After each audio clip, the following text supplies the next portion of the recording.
क्या आपने कभी ऐसी रहस्यमयी घटना के बारे में सुना है जहां एक परिवार ने अजीबोगरीब तरीके से अपनी जान गंवा दी हो? लेकिन कहानी यहीं खत्म नहीं होती। इस गांव में रात के अंधेरे में एक नंगी औरत की पूजा का दृश्य भी दिखता है, जो हर किसी के होश उड़ा देता है। उसकी खूबसूरती और उस रहस्यमयी पूजा का जुनून इस पूरी कहानी में एक ऐसा मोड़ लाता है जो आपको आखिर तक बांध कर रखेगा। क्या यह तंत्र मंत्र का असर है या कुछ और ही खतरनाक खेल?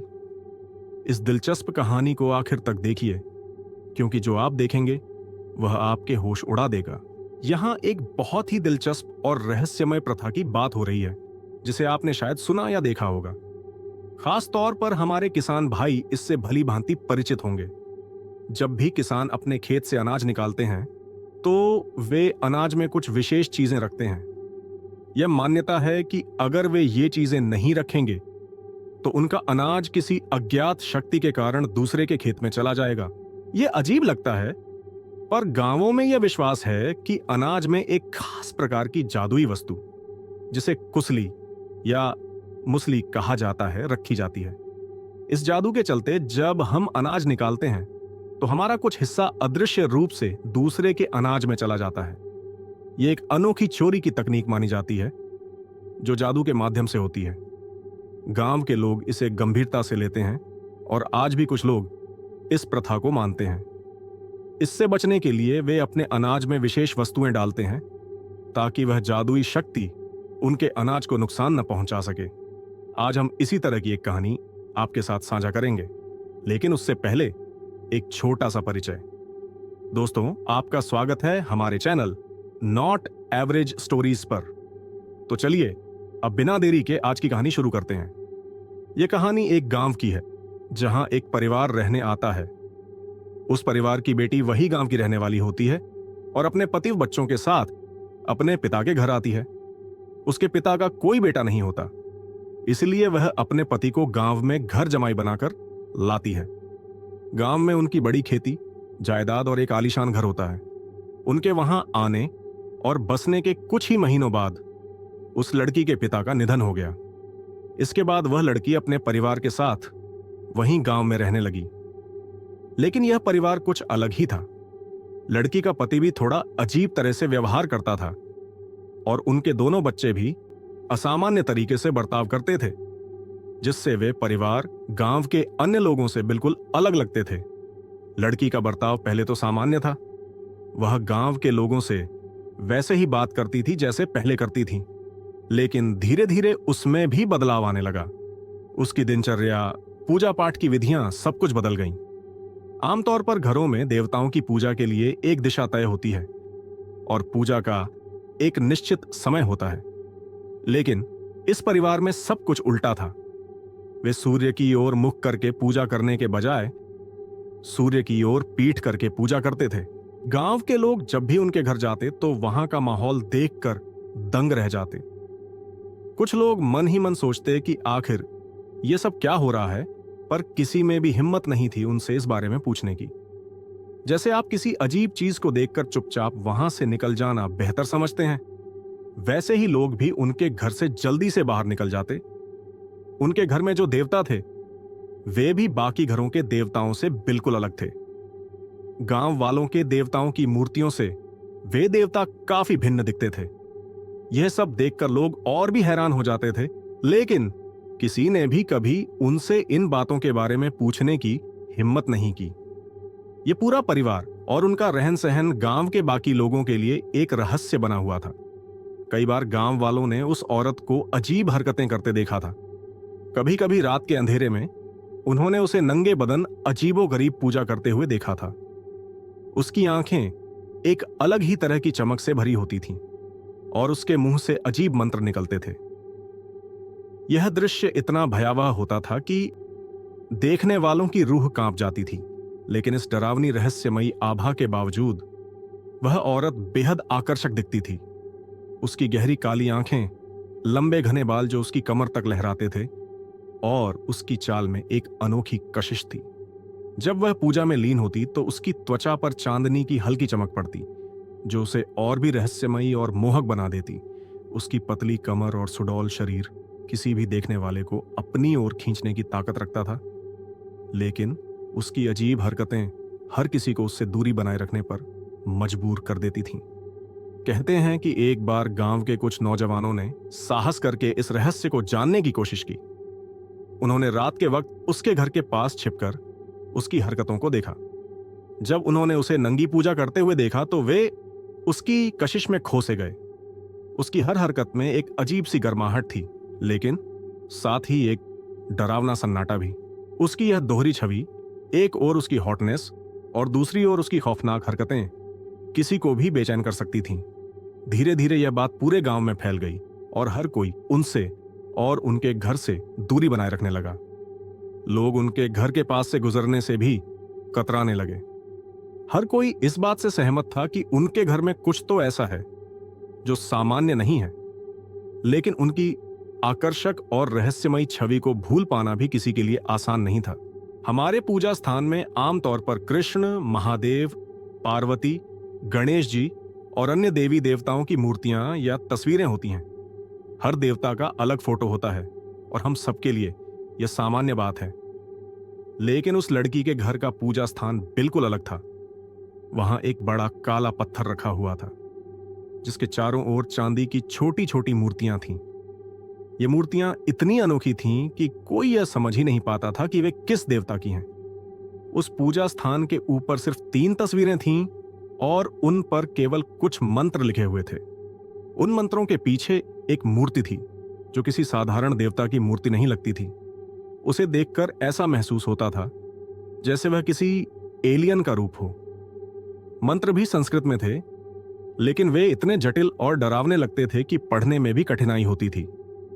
हर मंत्र में मृत्यु और अजीब अजीब शब्द जुड़े हुए थे जो सामान्य पूजा स्थलों में नहीं मिलते।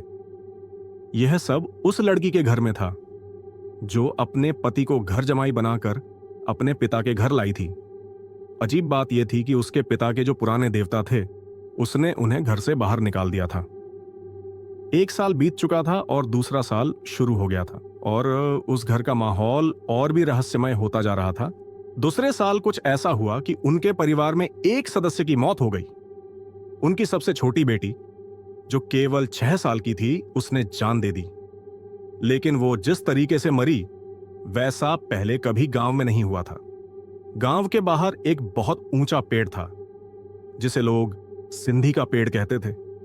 इस पेड़ पर चढ़ना भी बड़ा मुश्किल था क्योंकि यह इतना ऊंचा और खतरनाक था कि कोई भी आसानी से उस पर नहीं चढ़ सकता था। लेकिन आश्चर्य की बात यह थी कि उस छोटी बच्ची ने किसी तरह से उस पेड़ के टॉप पर चढ़कर फांसी लगा ली, और वह भी एकदम अकेले। अब सवाल उठता है, एक 6 साल की बच्ची जो इतनी छोटी थी, वह कैसे उस पेड़ पर चढ़ गई? यह बात सबके लिए सोचने लायक थी। गांव के लोग उस बच्ची को ढूंढ रहे थे, लेकिन काफी देर तक किसी को कुछ पता नहीं चला। फिर किसी की नजर पेड़ के टॉप पर गई जहां बच्ची लटक रही थी। पुलिस आई और जांच शुरू हुई। पुलिस ने पाया कि रस्सी पर केवल उसी बच्ची के फिंगरप्रिंट थे और पेड़ पर भी चढ़ने के निशान उसी के थे। यह देखकर सभी हैरान थे कि आखिर इतनी छोटी बच्ची ने ऐसा कैसे कर लिया। गांव में इस घटना को लेकर चर्चाएं शुरू हो गईं। कुछ लोग कहने लगे कि उनके घर में जरूर कुछ विचित्र देवता हैं जिनकी वजह से ऐसा हुआ। यह बात पूरे गांव में फैल गई और लोग उस परिवार से दूरी बनाने लगे। 15 दिन बाद गांव में एक घटना फिर से घटी। गांव में एक हनुमान जी का मंदिर था जिसे मारुति मंदिर कहा जाता था। इस मंदिर में जो मूर्ति थी, उसके चरणों के पास हमेशा एक कटोरी भर सिंदूर रखा रहता था। पर इस बार कुछ अजीब हुआ। किसी ने वह सिंदूर निकाल दिया था। ऐसा पहले कभी नहीं हुआ था। गांव के लोग हैरान थे कि सिंदूर आखिर कैसे गायब हो गया।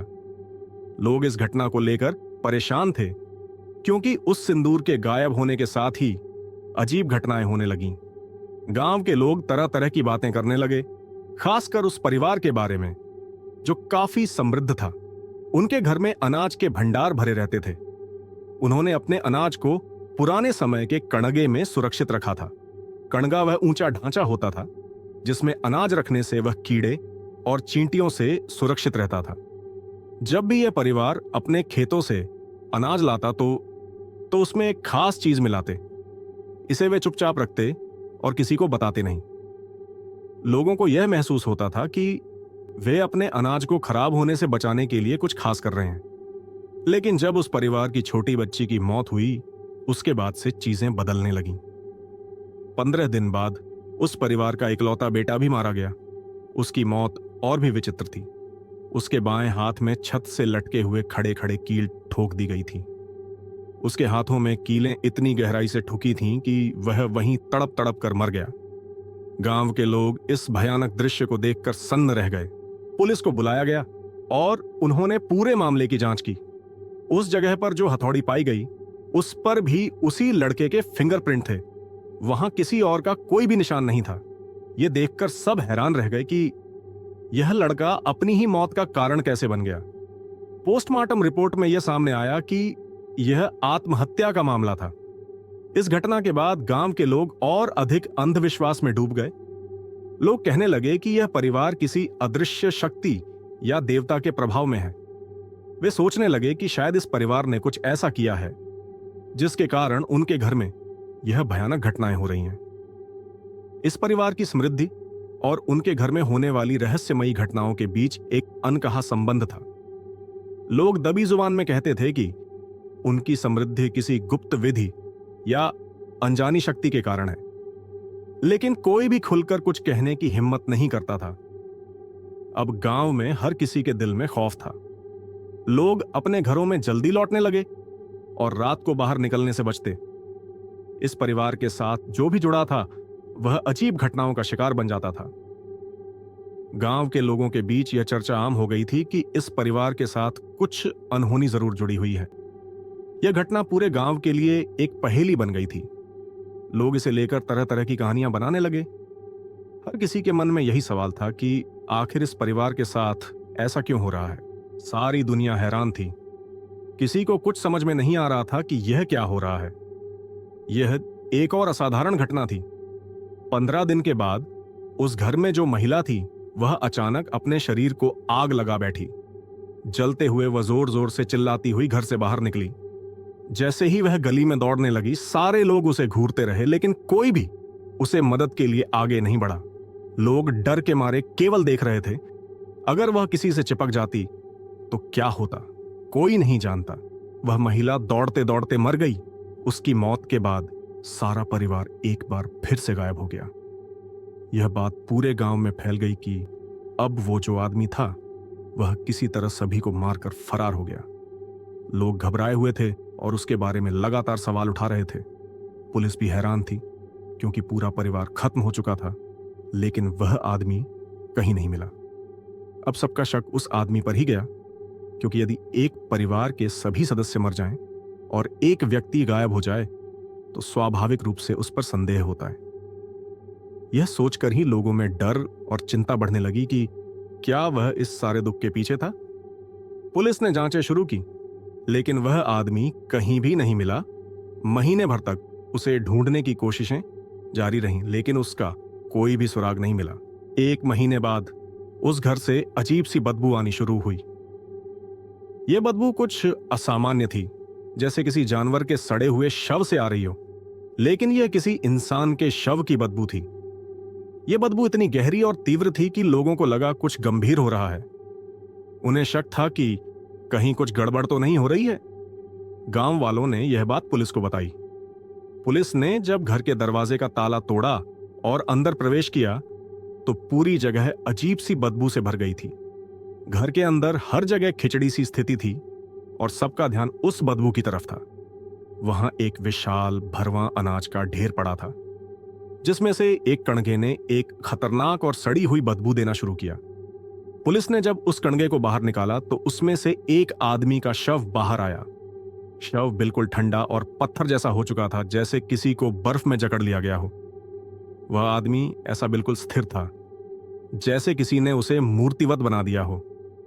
पुलिस के अधिकारी भी हैरान थे कि इस आदमी के साथ क्या हुआ था और यह शव यहां कैसे पहुंचा। तभी एक ऐसा बाबा वहां आया जो कभी पहले इस इलाके में नहीं आया था। उसने शव को देखा और जैसे ही उसे देखा वह तुरंत उस स्थान से भाग खड़ा हुआ। वह समझ गया कि यहां कुछ बहुत बड़ा और रहस्यमय मामला है जिसे कोई समझ नहीं पा रहा। उसके जाने के बाद लोग और पुलिस सकते में थे। अब सवाल यह था कि इस परिवार की मौतें और ये अजीब घटनाएं किस वजह से हो रही थीं? क्या यह कोई सांस्कृतिक शाप था या कोई और शक्तिशाली ताकत इन घटनाओं के पीछे थी? इन सवालों का जवाब शायद अब तक किसी के पास नहीं था। गांव में एक अजीब घटना घटी थी जिससे सभी लोग हैरान थे। किसी ने बताया कि कुछ लोगों की अचानक मौत हो गई थी, और वो भी बड़ी अजीब तरह से। जब एक व्यक्ति ने महाराज से इसका कारण पूछा तो उन्होंने कहा, ऐसा कुछ भी नहीं है, यह सब उस वस्तु की वजह से हुआ है। महाराज ने आगे बताया कि कभी कभी इंसान जादू और तंत्र विद्या में रुचि लेता है, लेकिन जब लोग इन शक्तियों का गलत तरीके से इस्तेमाल करते हैं या उन्हें उल्टा पुल्टा पढ़ने की कोशिश करते हैं तो ऐसी घटनाएं होती हैं। गांव के उस परिवार के साथ भी ऐसा ही हुआ था। वे अपनी संपत्ति और अनाज बढ़ाने के लिए तंत्र विद्या का सहारा लेते थे। उनके पास कुछ विचित्र मंत्र थे जिन्हें उन्होंने उल्टा पढ़ा और इस वजह से उनकी जान पर बनाई। पहले तो उस व्यक्ति को इस बात पर विश्वास नहीं हुआ कि ऐसा कैसे हो सकता है, लेकिन फिर उसने सोचा कि हो सकता है, क्योंकि उस परिवार के लोग बहुत ही अजीब तरीके से मरे थे। एक व्यक्ति पेड़ से लटका मिला, दूसरा छत से गिरा और तीसरा जलकर मर गया। चौथा व्यक्ति जो इस पूरी घटना से बच गया था, उसे कणके में फंसा हुआ पाया गया। इस घटना के बाद पूरे गांव में यह बात फैल गई। लोग तरह तरह की बातें करने लगे और कहानी को अपने अपने तरीके से बयां करने लगे। तो दोस्तों, इस कहानी से हमें यह सीख मिलती है कि मेहनत की कमाई ही सही रास्ता है। बेईमानी और धोखा कभी भी सुख शांति नहीं देता।